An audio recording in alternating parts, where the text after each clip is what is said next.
T3. Of course. T3 Media. And it even slowly fades in. Like, I hope it's not going to do that the whole show. But prepare yourself, guys. Welcome to another episode of Talking Through the Media. Your home for entertainment news and reviews by fans, for fans. I'm sorry about the slow, crazy, glitching intro right there. It's probably going to stop doing that in about 10 minutes. But joining me tonight as we talk about the WNBA drama, some House of Dragons, and other news and entertainment news, we're going to be joined by the lovely Joy Fagan. Hey, babe, how you doing? The camera's working. I'll get it all fixed up a little bit later. Also joining us live here in the studio, returning champion, we got Robert Reed. What's going on? Hello. All right. So hopefully this it's not too glitchy. I'm going to be working the bugs out. So, guys, let me know if there's something, if it's slowed down, if something's not happening right. Let me know. If you guys are watching us live on all the platforms, tap the screen. Let us know what you guys think. Give us your thoughts, your opinions, your comments, your questions, your concerns as we talk about the latest news this week. And let's get right into it because I promised a tight 30, and I'm already 15 minutes behind schedule. So, let's get into the first topic of the day. So, first topic. There we go.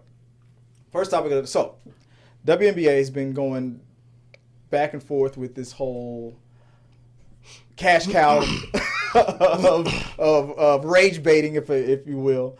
This whole thing with Caitlyn Clark and Angela Reese. My question is it genuine beef? Is it the next Larry versus Bird, or is this like a manipulated kind of machine just to get us to tune in and to pump more money into this rage baiting machine? What do you guys think about that? What you said you had some thoughts on this, Rob? What do you ultimately think about what's going on? Have you been watching all these? I haven't been keeping up with it very much, but it doesn't take a lot to do a quick, search, and all you see is pop up of, a flagrant, fouling or whatever, and it pops up.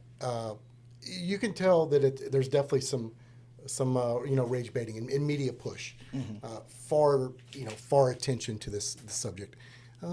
Is it a good thing? Is it a bad thing? Hard to say. If it impacts, any of the athletes' lives in a negative way significantly, I would say that's bad. Yeah. And if the media, pushes towards that direction, that is definitely not a good thing, and I wouldn't want to see that. Is it, the competition side of it and drawing attention to the sport is in my mind is a great thing. Yeah. It brings some revenue. It brings attention to the sport. It's a contact sport, guys. Yeah. So the fouling thing is like, okay, no surprise there.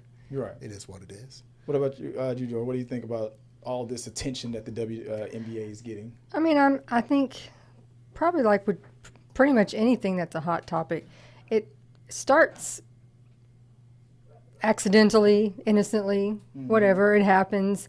But once the media sees the attention that the one or two just incidental times happens, then it's like, well, let's keep pointing it out. Let's keep talking about it. Let's keep making scenarios there that don't exist because everyone wants to talk about it. And so then they just keep focusing on it and,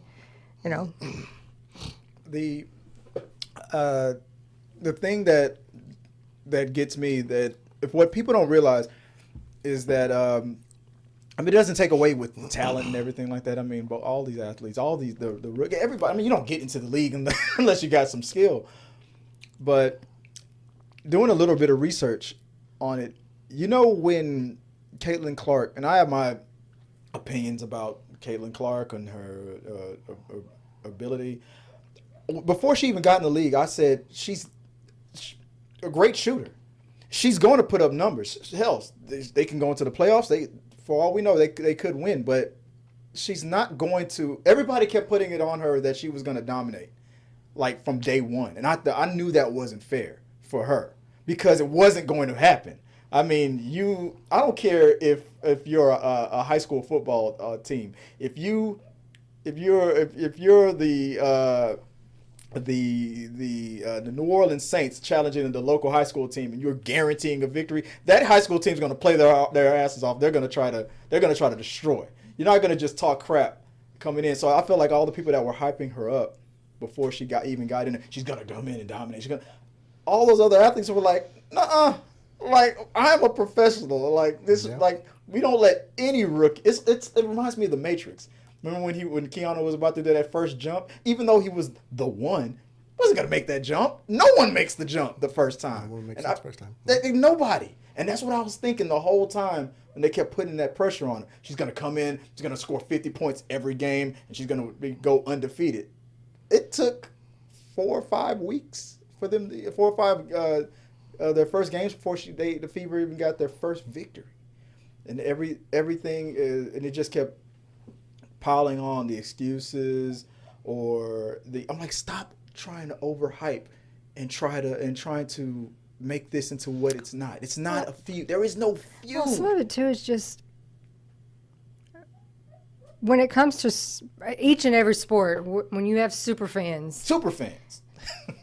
They're going to be strong on their opinions. It's just like when people start talking about, oh, who's the greatest basketball player ever? Mm-hmm. And someone over here is like, oh, it's Michael Jordan. No one's ever going to beat that. And they're like, no, this one, LeBron, oh, Kobe. And then everybody's comparing, well, what about 1985, this player, against 1992, who's the best? And everyone's just arguing about. No, the answer is Caitlyn Clark. Caitlyn Clark can beat them all. So it's like you're just going to always have people who have their very strong opinions about who their favorite is, and you're not going to change their mind. No. It's their favorite, and they're going to stick behind them. But no matter what. It's a pro league. Yeah. You don't get there without being able to execute consistently on a high level. Right. So, but you're with peers. But that brings me to like when this all started. If you go to Google Trends, if you look to when this super focus with these new fans that are in the and it's great that they're there now. A lot of the old hats are like, where were I mean like this league has always been great. And whether you want to put this emphasis on a player because they're black or they're white, there's been a bunch of great white players. Rebecca Lobo. You're a new super fan because we haven't watched anything sports related. I mean, I watch football every year because I have fantasy leagues, but we don't watch anything else except for World Series if it involves the Astros and your WWE. But you have suddenly become WNBA's #1 fan of every game that's on. We got to watch. I don't appreciate being called out. Okay. Maybe the hype is real. We're not even watching regular NBA. You didn't want to watch the finals, but we got to watch WNBA. I'm gonna. All right. Full disclosure. I'm gonna lie. And you guys, let me know in the chat, guys. Let me know if you've been doing this. I'm not against Caitlyn Clark, but I am against overhypeness. And it's not her fault. She might become the greatest player to ever touch the ball. But to put that much on it, I don't like celebrity worshiping. I can't stand it.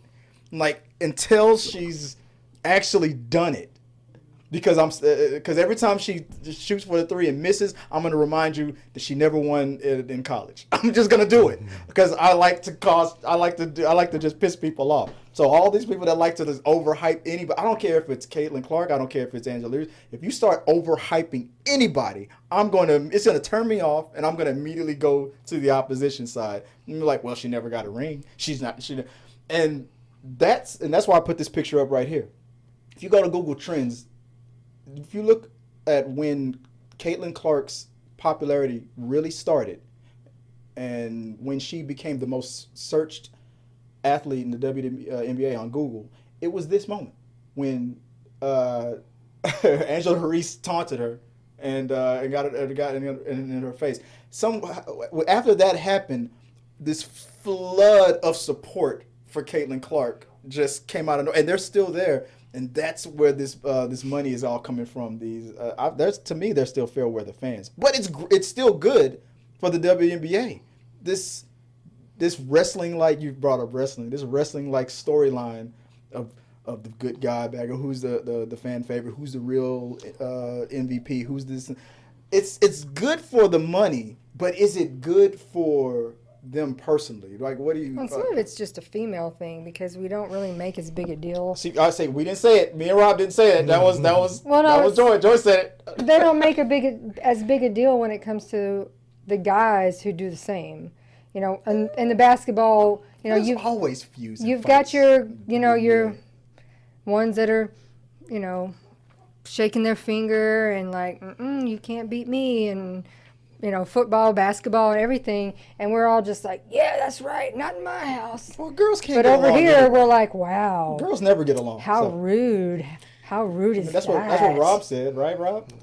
What an attitude she into has! What an attitude she has! All right. How nasty is that? Isn't that- How mean? Like, okay, well, the guys do it all the time, and y'all are over there pumping them up like, yeah, that's right. You tell them. Yeah. You tell them whose house it is. Because when we do it, it's passion. When women do it, it's never mind. What was, He's like, I'm trying to throw Rob on the boat. What was that again, Rob? This.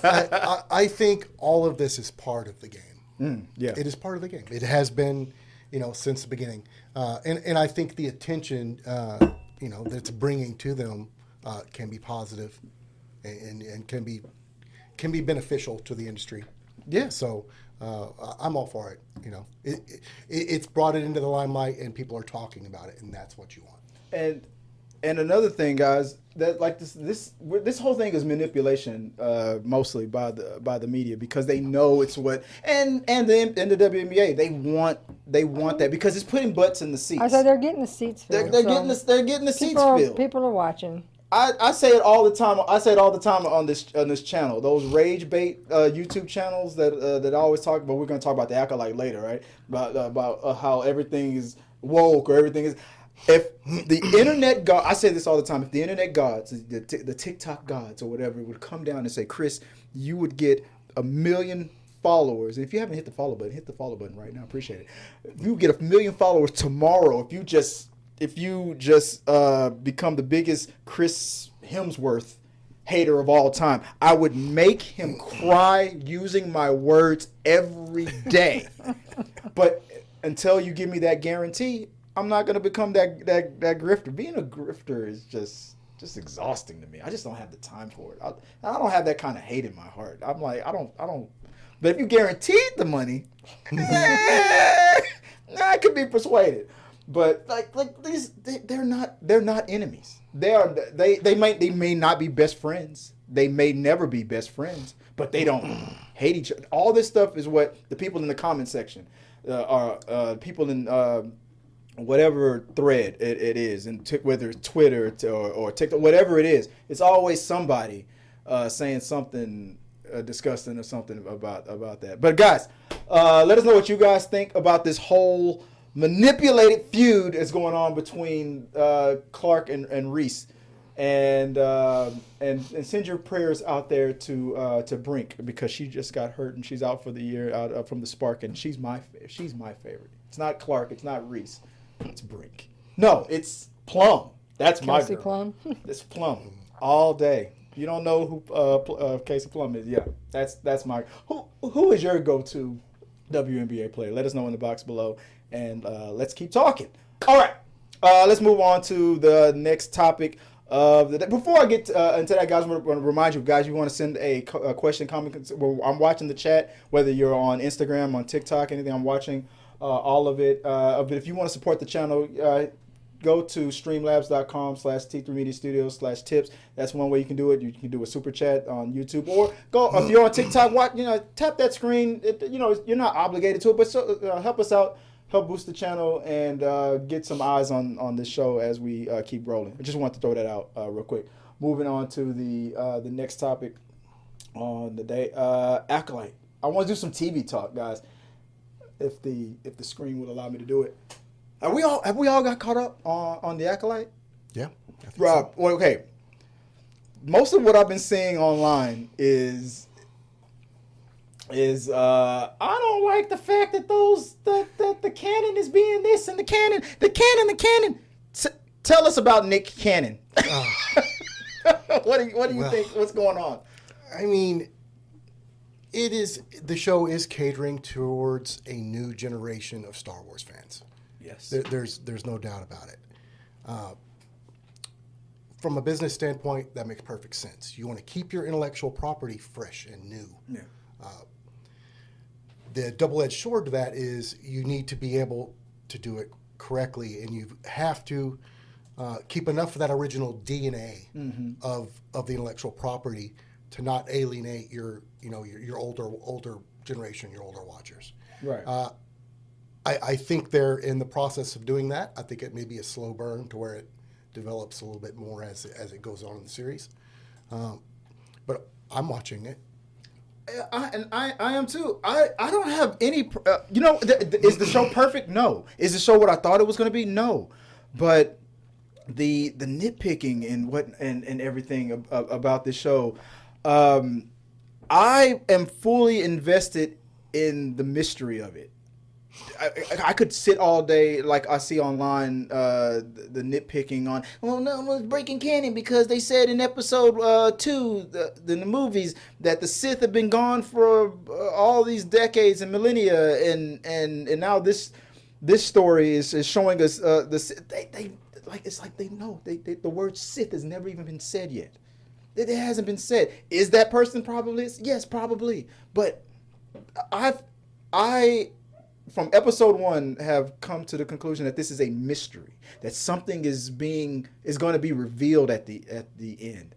Now, just because it's set up to have this big reveal in the last episode and you got to stick through it, that doesn't mean that the episodes leading to it should not be engaging and be entertaining and whatnot. So I don't fault people for I'm tapping out after episode 2 or at episode 3 or episode 4. I don't fault you for that because it's up to the show to keep you engaged. But do I think that the all of the criticisms that we've been hearing are legit? No, because they're nitpicking on stupid things. I don't like the fact that there's 2 women raising 2 children. So I don't like the fact that Anakin. So I don't care.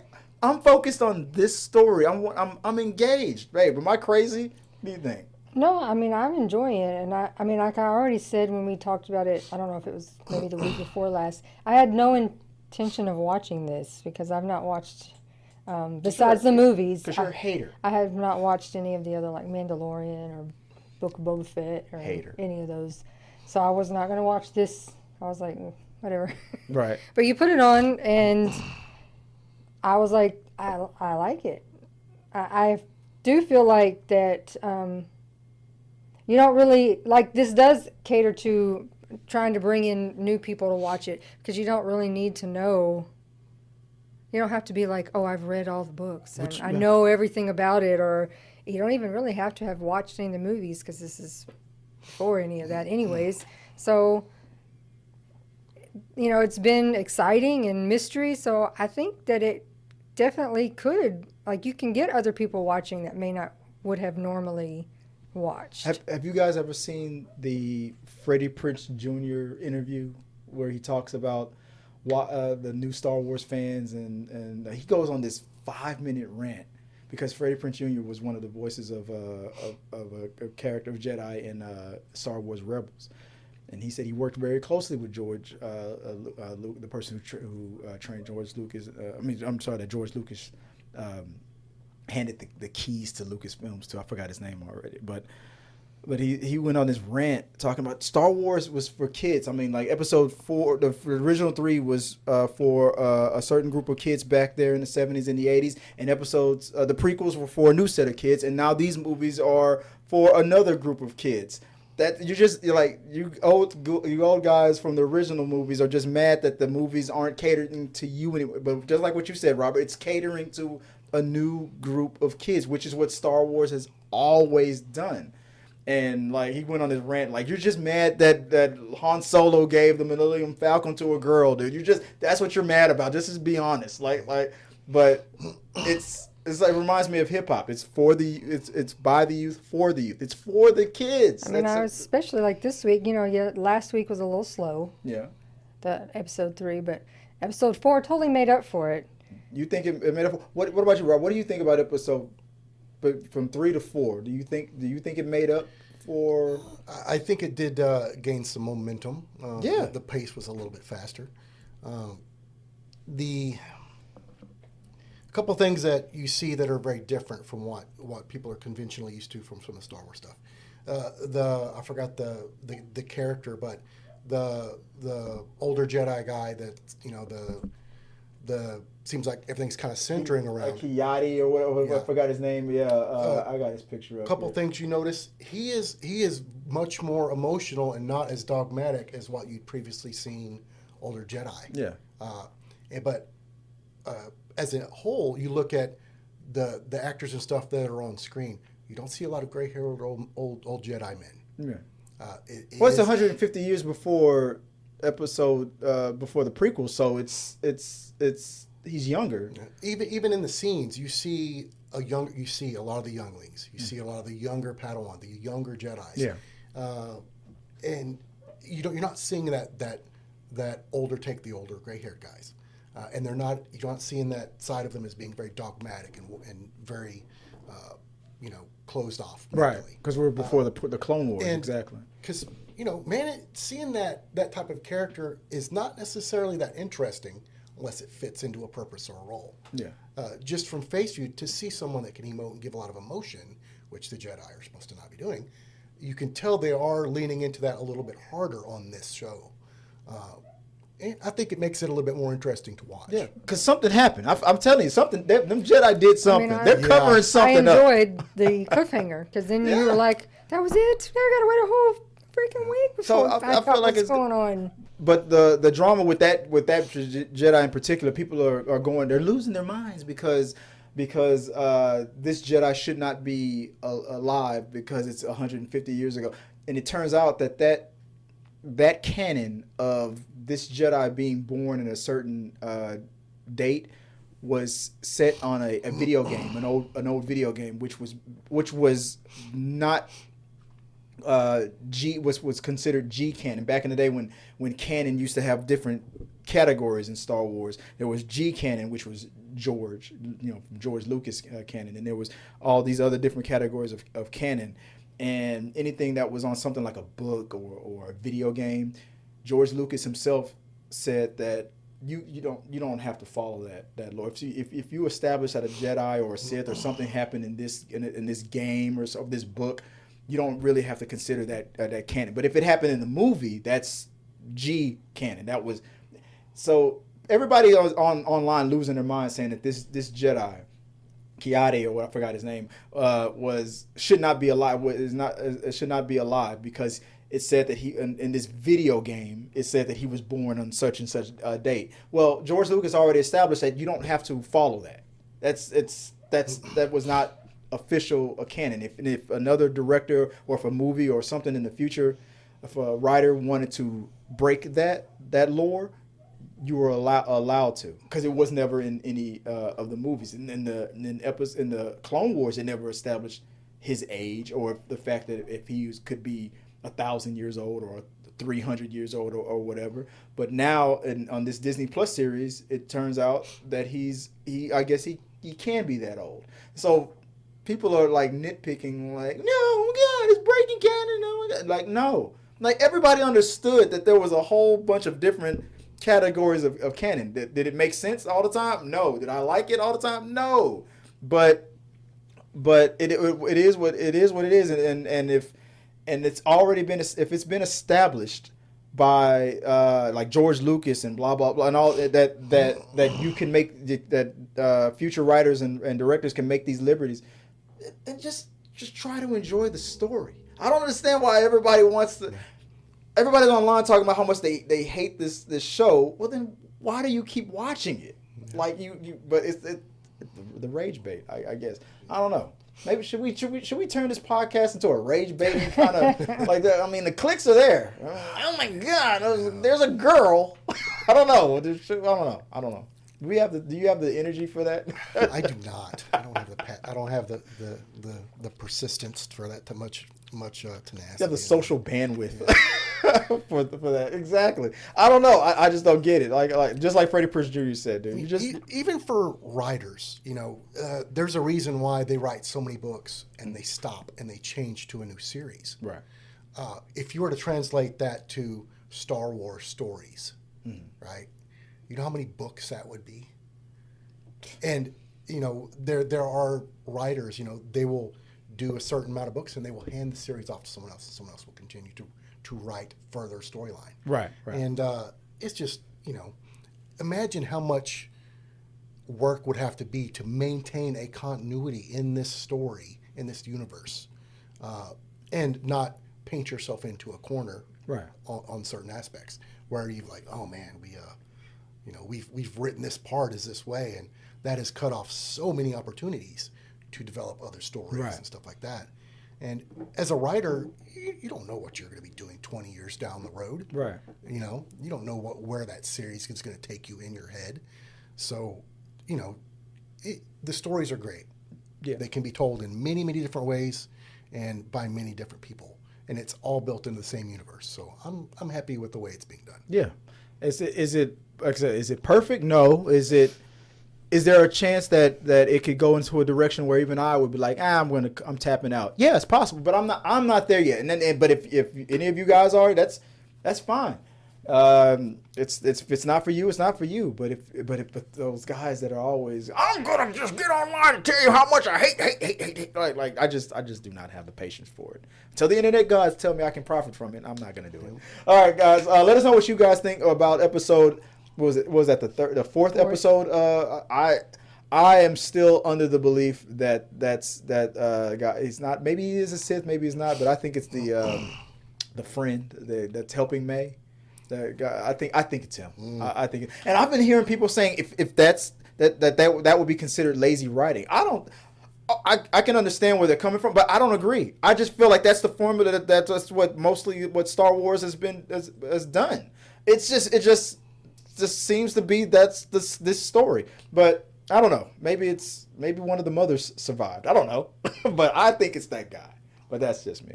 And I think he was on what was that, the Good Place? That's that actor. I can't remember his name, but that's where he's from. He's too nice. He's too nice. So it's got to be him.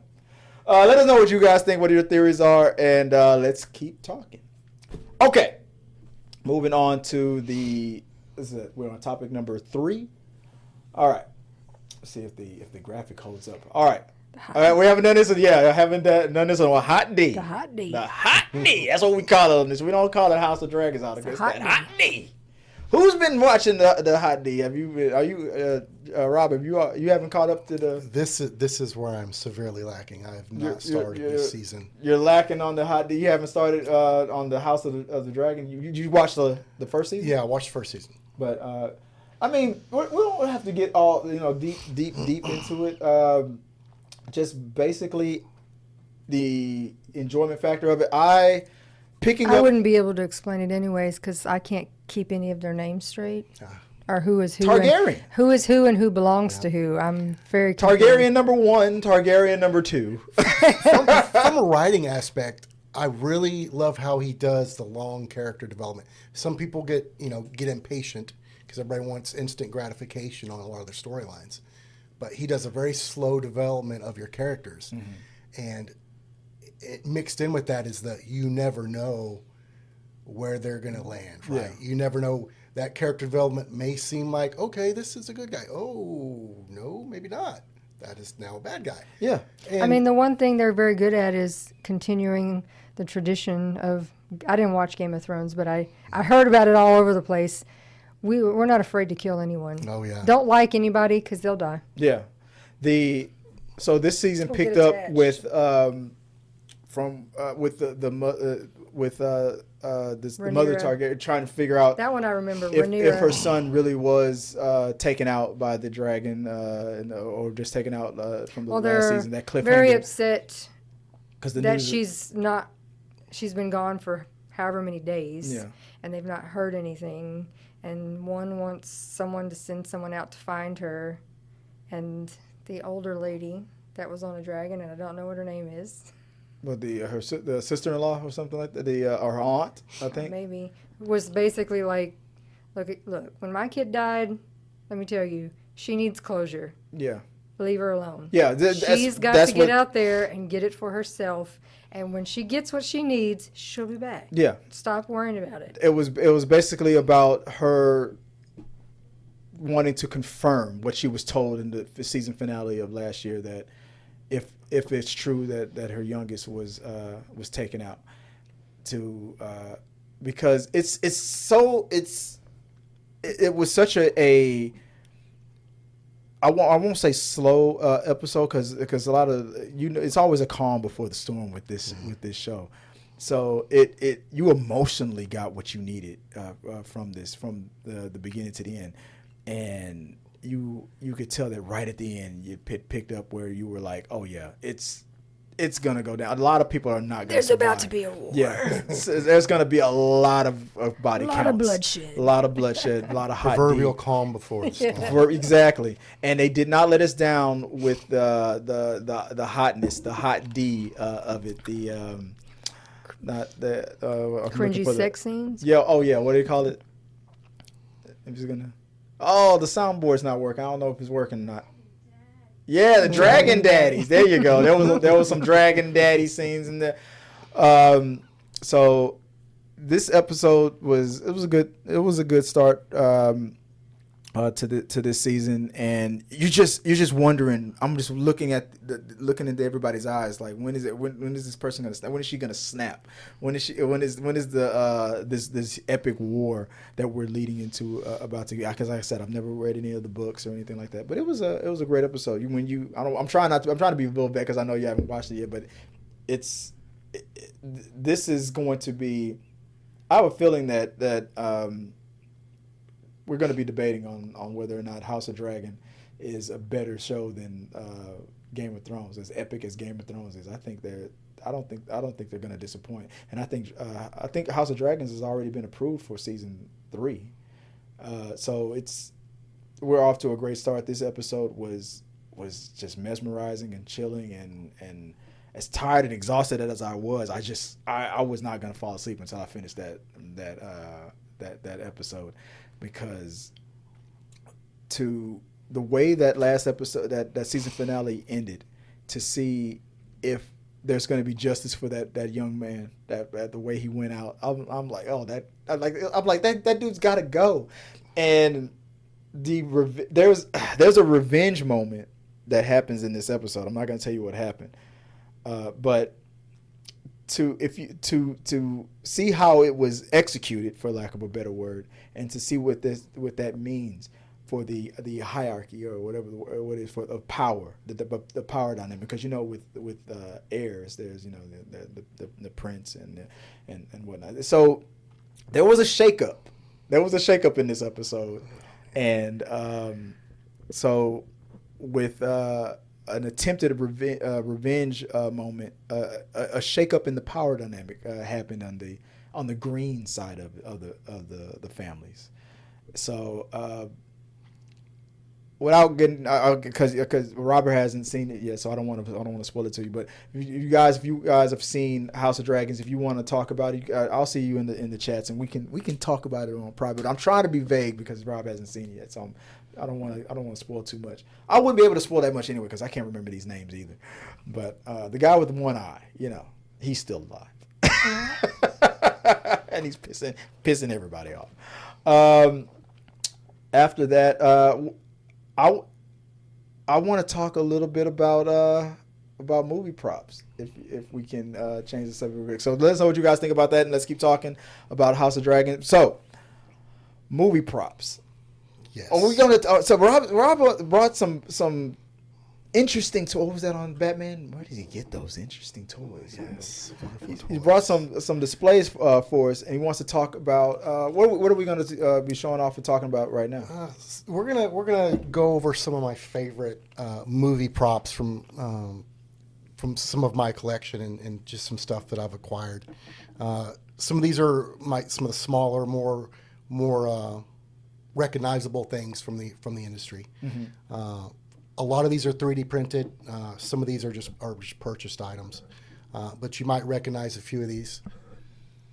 We've got Loki's mask from The Mask with Jim Carrey. Excellent movie. A lot of good costuming and a lot of good props and stuff in that movie. And this was one of those iconic things that I wanted to have in the collection. We've got another one that's pretty noticeable. The Hellraiser puzzle box.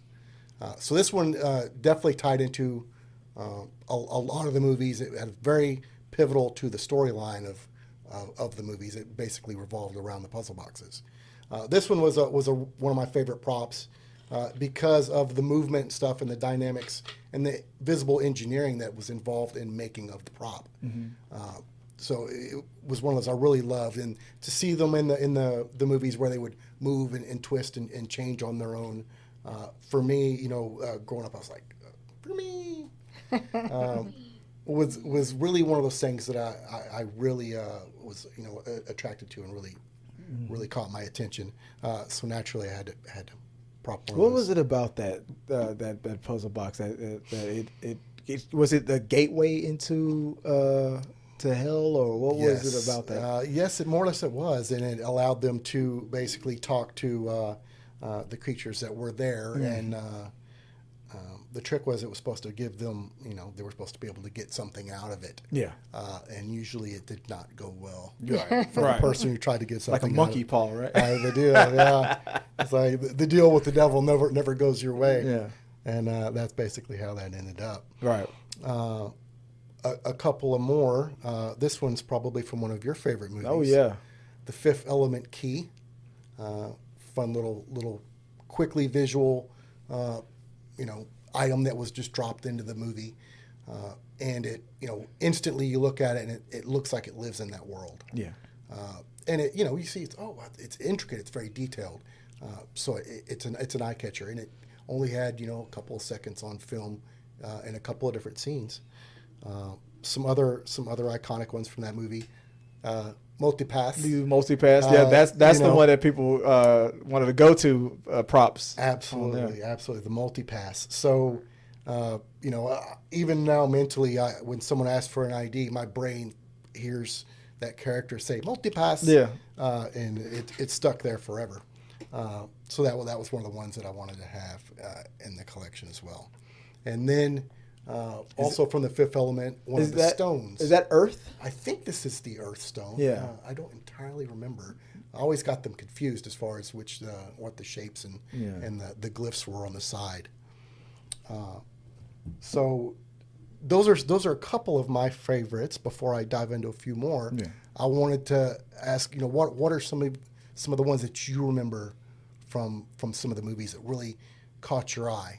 Big thing, small thing. Would puppets count, or animatronics or anything like that? I think of the Gremlins. I think about the Mogwai props on there.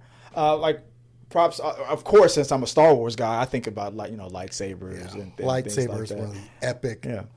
Everyone visually knows that you see a lightsaber. Yeah. I say I didn't really watch them, but my kids did. The Harry Potter, the Quidditch, the ball with the little wings. Balls with wings. I'll refrain from the joke. The Harry Potter thing. My wife is a huge Harry Potter fan, so naturally we have a lot of Harry Potter props as well. You know what I've been thinking about getting for the studio? Those candles that float from the ceiling, floating, and you have a wand that can control, can turn those on, like the props like that, and the fact that you can buy those kinds of props and stuff like that. There's certain types of props in movies where you instantly go while watching the movie, I gotta have that. I wish I had that. That's when you have something special, whether it's the Harry Potter wand or the Quidditch ball and things like that. What's another good prop? Well, for a little while, something as simple as sunglasses, when the Matrix came out, those shades that phone.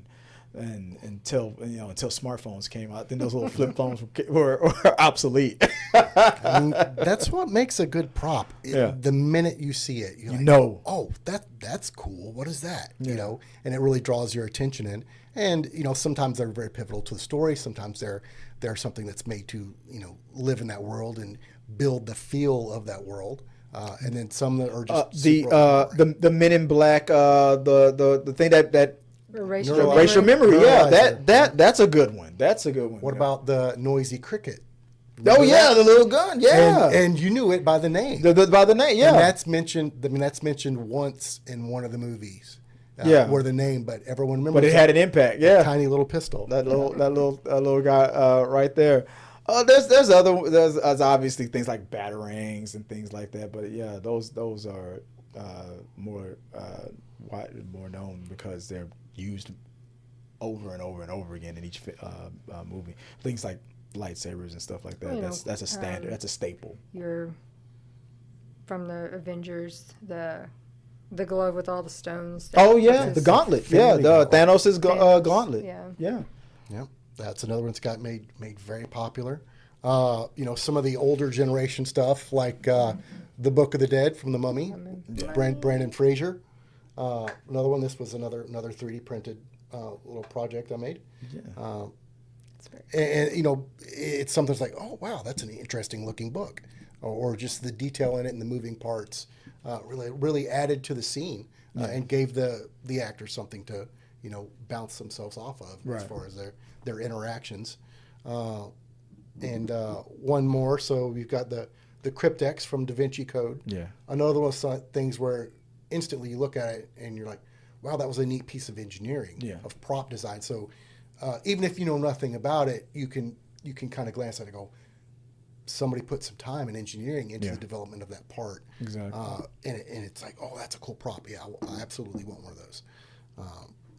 And probably one of the last ones I wanted to touch on was something that was not even in the movie. I was just about to say, like it was on the poster. It was on the on the VHS box or the DVD. It's on the DVD It's on the DVD cover, but it's I'm still gonna count it as a prop because it was so iconic. widely used in the media, and it's in the marketing, pretty easy layup for the marketing there, having the logo on it.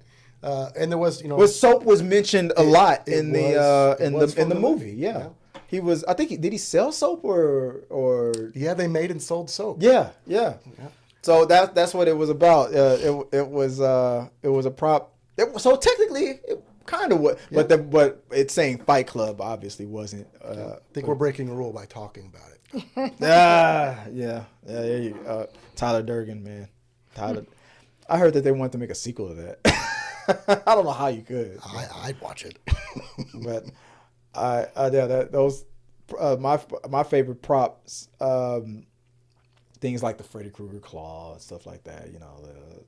The Jason machete and the mask and stuff like that. I mean, there's big stuff. I mean, like the DeLorean. Yeah. Back to the Future. Yeah. That's prop. TIE Fighters, X-Wing. Yeah, TIE Fighter, X-Wing. How many people would not recognize a TIE Fighter? Yeah. I mean, and every time I see a picture of one, I can hear it. I can hear the sound that it makes. Yeah, absolutely. Yeah. So I guess, guys, what are some of your favorite movie or TV props that the second you see it, it instantly takes you back. You go back in time. What is it that Marty McFly, that hoverboard?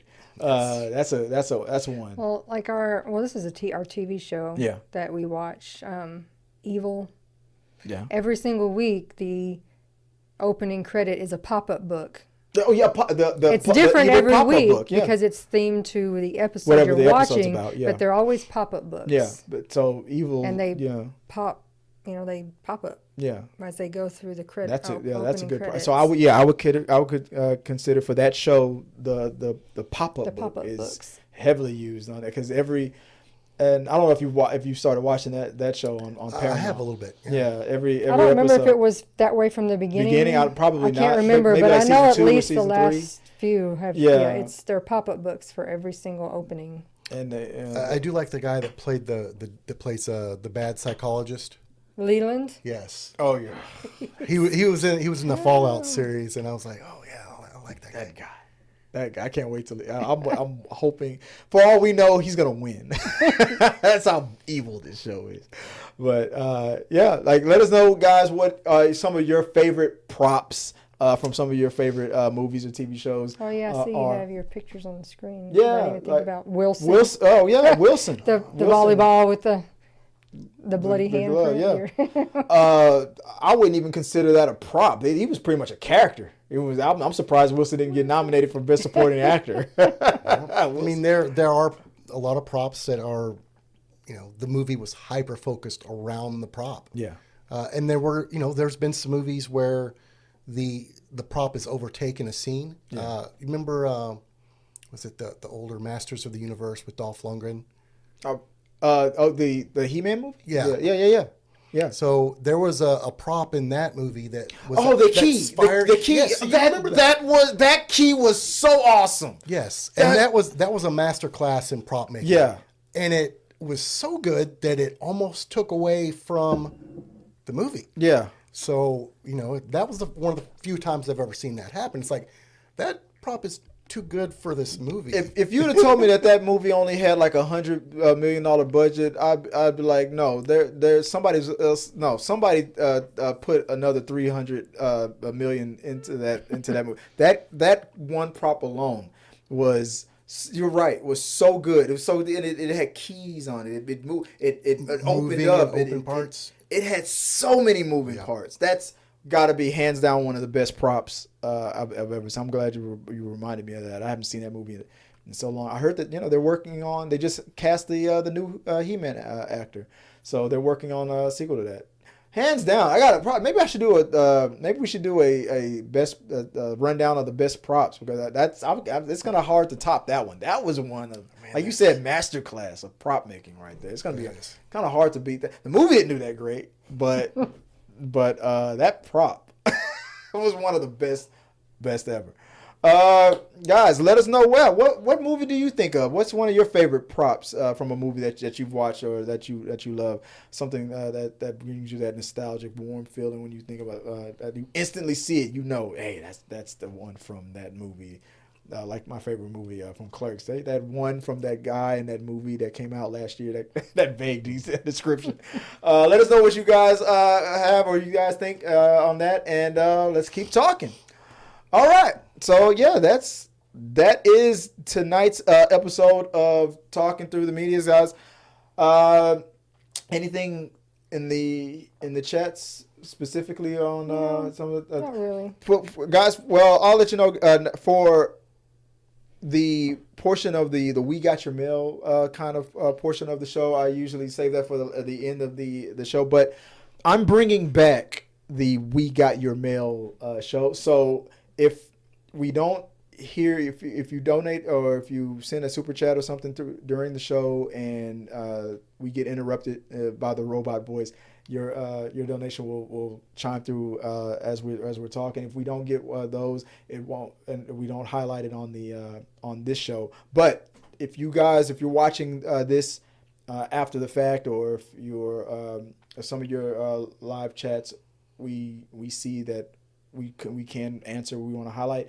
We are bringing back the We Got Your Mail show. I guess it's its own little thing. It's like a little subcategory of Talking Through the Medias. We're bringing that back. So we're going to be looking through social media, through the TikTok, through Facebook, all those, and all your comments on certain videos that we post. We're going to be responding to that directly and giving you guys a shout out on this channel. So look out for that. That should be getting back up and running again by next week. I'm hoping to have that up. It will be Lana Marie who will be hosting We Got Your Mail from now on. So look out for that, guys. All right. So yeah, check out that, and like as I always say, send your questions, your thoughts, and your concerns on that. So you'll be seeing your comments on We Got Your Mail in upcoming videos. Guys, I want to thank the panel here for helping me out and talking about today's topics. Starting off with Robert. I keep saying Rob. I don't know why. I don't know if you prefer that or not. Close Robert, if people want to find you online, what can they do so? You can catch me on Facebook or Instagram at RXR Props. And also joining us, thank you, Joy, for gracing us with your presence and for being my wife and my better half. Where can people find you on? My TikTok is Viola Fagan, and my Instagram is Scrub Hats and More by Joy. And guys, as always, if you want to reach out to me, you can do that through all the socials, T3 Media Studios, or if you want to reach out to me directly, my personal social is Chris W. Fagan on all of them. Just reach out to me there. And guys, appreciate you guys for helping us out with these topics and keeping us entertained in the chat. And as I always say, guys, Talking Through the Medias has been brought to you in front of a live studio audience from prop masters like Rob himself. So good night, guys. Good night, Michael. I'll see you in the chat. Appreciate you guys. And until next time, have a good one, guys. Peace. Thank you guys for watching our video. I really do appreciate it. Remember, you can support our show by becoming a member or a patron. So click the subscribe button. Don't forget to ring the bell for notifications so you'll never miss out on when we go live or post new content. Let's stay connected, grow this community together. Like, subscribe, comment, and let's keep talking.